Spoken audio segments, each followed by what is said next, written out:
Hello.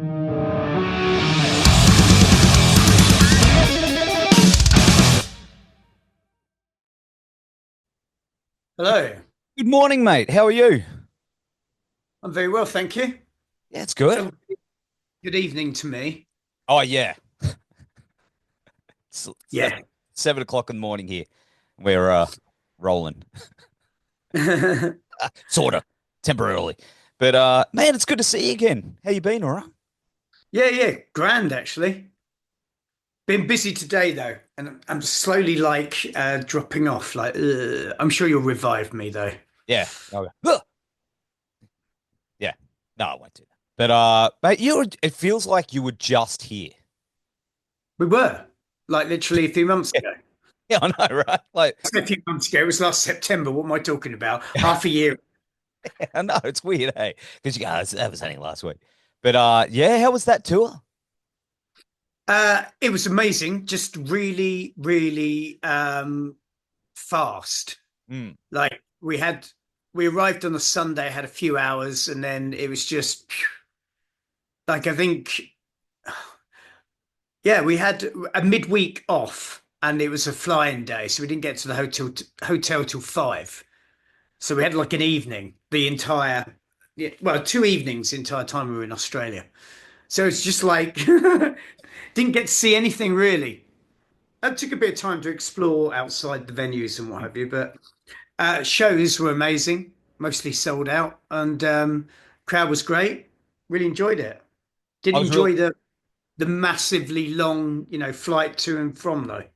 Nah, I could imagine it's not. I missed it. Unfortunately, I was really sad. I was on tour myself, and there was a Oh, crossover. really? Yeah, I was like, man, yeah. Next time though, I've seen it every time you've been here though, so pretty much, and it's always a good time. So next time, I better not like book anything. I promise you. Okay. Yeah.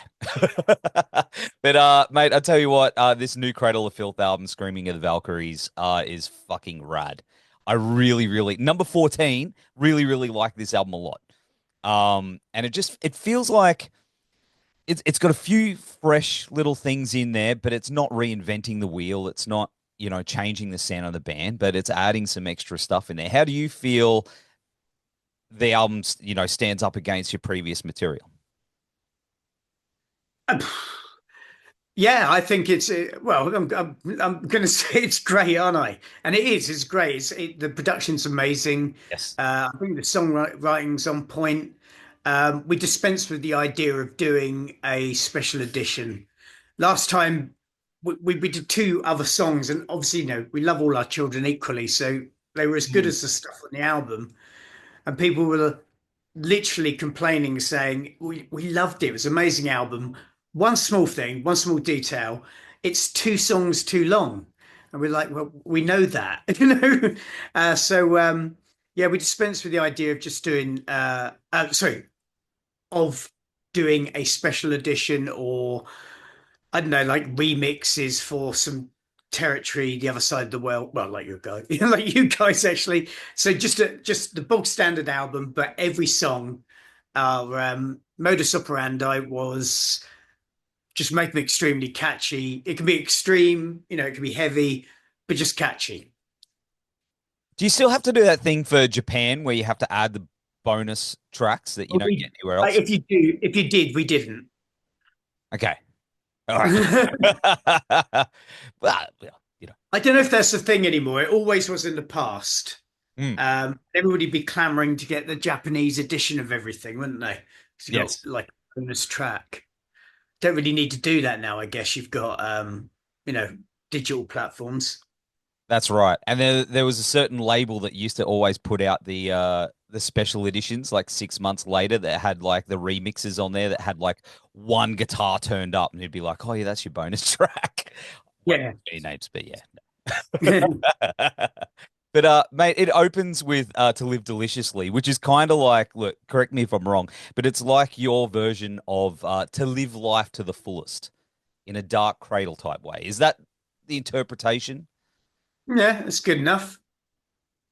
It's all up to people's interpretation, but yeah, it's about celebrating life and celebrating everything you're into, while it's still here. Mm, that's while it's still here is a good way of putting it. I mean, is it a good reflection of the world? Is that where it came from?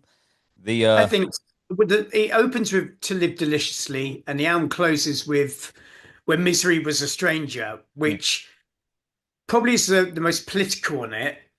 Only in respect that the album title, which features in that song, was influenced by the fact that we're very close, seconds away, mere seconds away from midnight on the doomsday clock. Well, with Israel, Palestine, Russia, uh, Ukraine, China, whatever they're doing, whatever, Sudan, um, and metaphorically speaking, if you could hear the screaming of the Valkyries, you know that heaven was being over, or Asgard was being overrun, and it was the end of everything. Götterdämmerung, the and yeah, it's like imminent death, a massive cataclysm. It's like that the album ends on a bad note, but it's kind of Dickensian because it actually hasn't happened. So serves as a kind of warning. You don't need me to tell you or anybody what's going on in the world. So I think that's about as political as we get on the album. Everything else is pure escapism. So we're trying to avoid that Ragnarok moment, basically. Um, so Screaming to the Valkyries can either be just a really good heavy metal album title, bit rock and roll, or it could be Ragnar rock and roll and be more, like I say, metaphor for a big cataclysm, the end of the world. I will say about that song, there's that high pitched scream that goes into the guitar solo is really fucking cool. Like that stood out to me. I think I jammed my finger in the door, actually. Really? It was it's like the same pitch. It just goes straight into it. Was how did that come about other than the door? Well, because we were in the studio and I was singing it. That yes, I that's always tried to match the guitar for that part. That's very observant of you, actually. Some people haven't even bothered listening to the record. I think I caught someone out earlier on today. oh really? And they're like, no. Yeah, because everything they were saying was just written up, literally read off the press sheet, um, and they got the song titles wrong. Oh, And it was just like, yeah, they were just like talking about these things, and it was I didn't really understand what they were saying. To be fair. man, I do. I love it. I genuinely love it. I wouldn't, you know, pull your leg there. And the Trinity of Shadows is my favorite one so far. It's very Well, tight. like I said, the rest of the album is really pure escapism. It Mm, only really dips into that, um, uh, I don't know, dark. Well, it's just, everything's dark on the record. It's yeah. just a more ominous ending, whereas the rest is about celebration, dark celebration, and emotions and just bringing across that vibe that when I first got into heavy metal, which was about the tender age of 13, and I saw the album cover of whatever it was, Aussie, Maiden, then heard the music, read the lyrics, saw the videos on VHS or whatever, and everything just formed this void of escapism that I just loved, and I wanted to well, I think we as a band want to kind of promote that in an age where everything is a little bit full on. It's good for Mm. people to just chill out and get into something. I agree, man. We need that escapism. Like there's a lot of stuff out there that's it's all political, it's all the real world. We want to escape from the man, this look at my room, man. My whole thing is escapism. Like look at it. I'm all about it. So I need more of that stuff. You're the same. You're a collector too. Or are you still a collector? Still I am. going down that rabbit Um, hole? I'm moving in with my partner, and so I'm not selling my house at the moment. So it's kind of just going to be remaining like a museum with all my stuff in it. which is gonna it's kind of weird, but we're gonna buy a house together. But she's just bought a house, so Yeah. obviously she's doing it up. So it's gonna be a good 2 years or so, of having a sort of another house that's more just a museum now because I'm rarely gonna be here, other than nip in and do all these lovely interviews. Hey, I like that idea. It's like the ultimate man cave, you know? Yeah. Oh God, don't say that, please. But mate, I will say that the artwork is phenomenal too. And something about Cradle that I've picked up is each album artwork has a similar theme and flow to it, but it's different artists.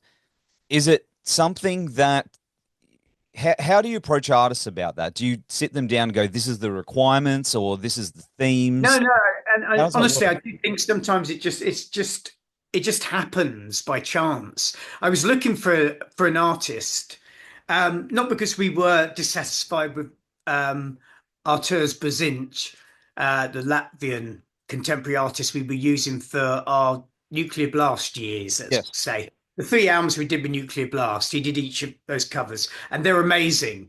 But with a new label and New Horizons, we just wanted to try something new.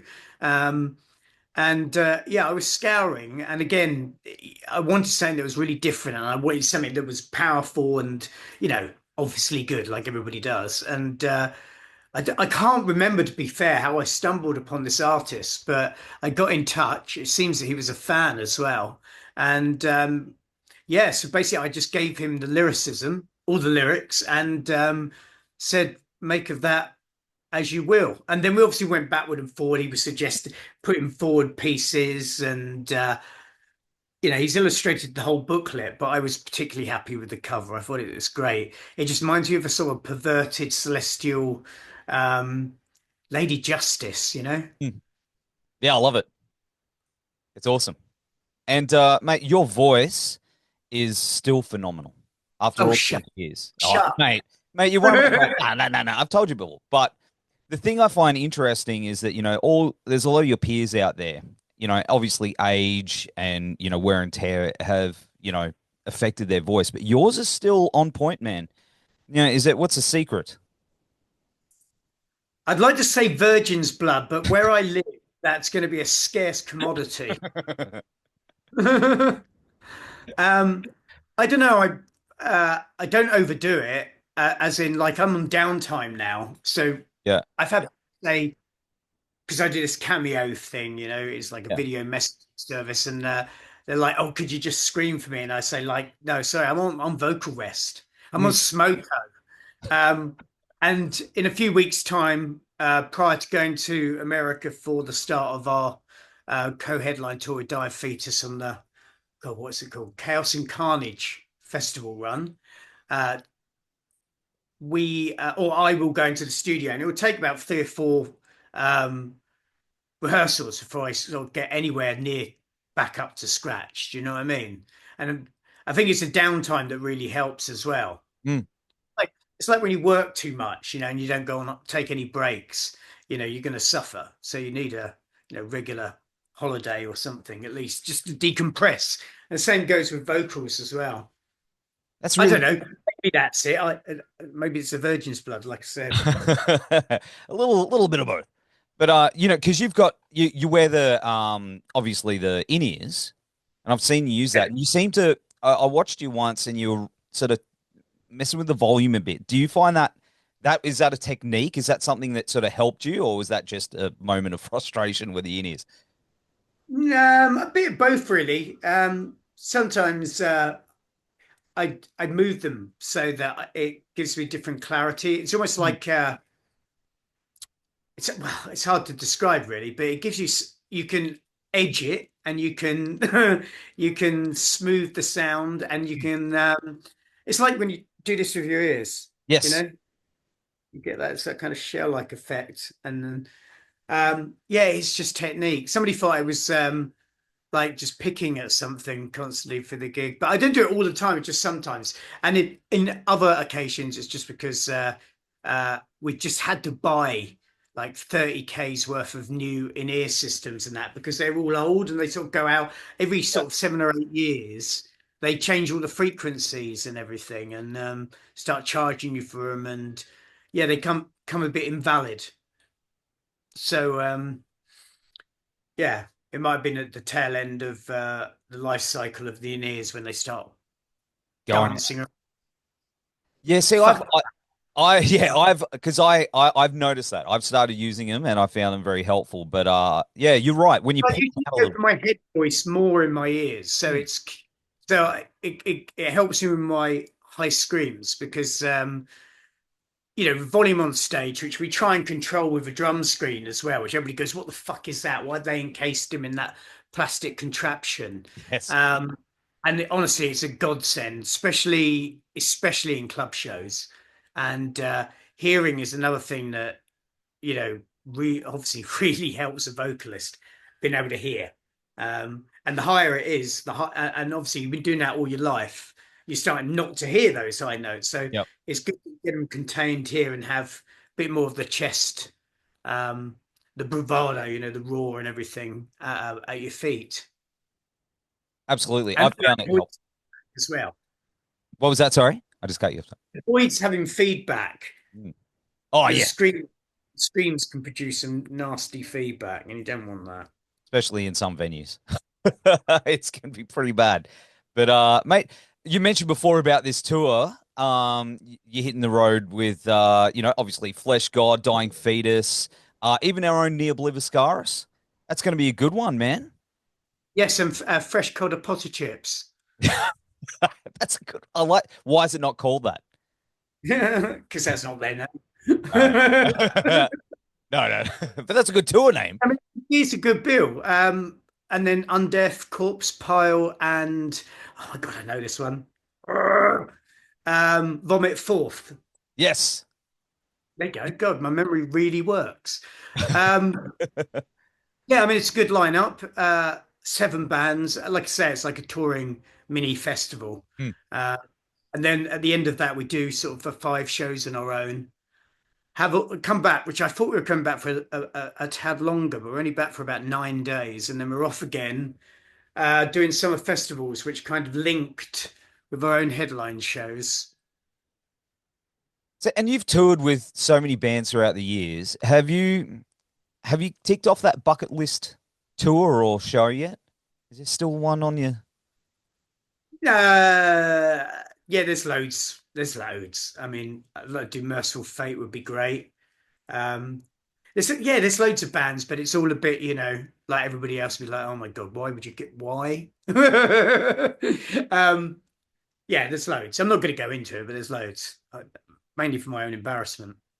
Oh man, shouldn't be embarrassed. I mean, you did. I mean, you did Danzig. That's a massive one. I love Danzig. Danzig 4 is like one of my favorite records ever. Oh my God, yes, me too. Yeah, Me too. I love going down to dancing. die. No one talks about it. It's fucking Yeah. real.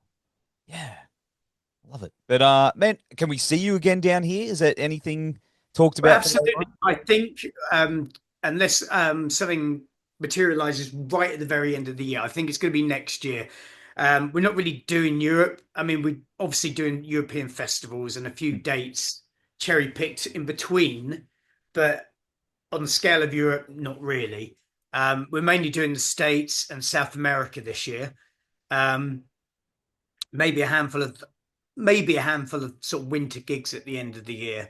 But next year, yes, Europe, Australia, and we've got other plans as well. We're trying to put this tour together with another band, and I'm not going to mention who it is because it's really cool, but I'll jinx it, and also it's not cast in stone. So me mentioning it might jeopardize it anyway. Yeah, you don't want to do that. You don't want We'll to. get people excited about something that doesn't actually end up happening, but yeah, it's going to be cool. Yeah, awesome, man. Awesome. Well, thanks for listening to my ramblings this morning. That's uh, right. Thanks for listening to me. I was like rambling for a bit. I was like, been a long day, put it that way. A oh, really mate. long, late at night here. And I was like, suddenly realized that I'm a bit more tired than given credit for. And I'm the opposite. I'm trying to wake Yeah, up. you're waking up. You're, Yeah, you're, you're yeah. just, you're getting into your prime. Oh, mate, I don't know about that. But, but we'll see how we go. I got my cup of Judas Priest, so that'll get me going. But Daddy, thanks again for hanging out, mate. We'll have all the Yeah, links. yeah, yeah. What was I going to say? Album comes out on Friday, and this should. I was going to say between me and you, but that's ridiculous, isn't it? The whole point of this isn't. It's not between me and you. I can. But there's going to be a fourth video of some sort of description, whatever. Hopefully coming out within the next few weeks. So keep abreast of that. And also the tour date thing that changes all the time because we've got different promoters in different territories. So to keep abreast of that, just check out I don't know, cradleoffilth.com, my Instagram handle, that sort of thing. Absolutely. Absolutely. We'll be following your adventures. Thanks so much, man. Enjoy. Hey, good night. All right, yeah. Thanks for the interview. Thank you, Take it brother. easy. Bye.